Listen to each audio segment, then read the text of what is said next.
नमस्कार, Maharashtra police news 24 मध्ये आपलं स्वागत आहे। जाणून घेऊया काही महत्त्वाच्या घडामोडी।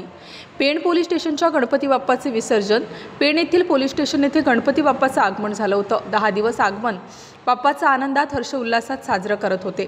पण शहरामध्ये तसेच तालुक्यामध्ये आपलं कर्तव्य बजावताना कुठेही या सणासुदीला गालबोट लागू नये म्हणून नित्य नेमाने आपली सेवा पुरवत असतात। गणपती बाप्पाचं आगमन झाल्यानंतर 10 दिवस सातत्याने पूजा अर्चना करून पोलीस आपली सेवा बजावत असतात।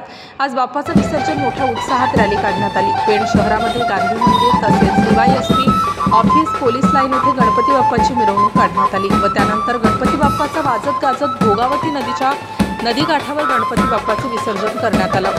यामध्ये सर्व पोलीस अधिकारी, अंमलदार,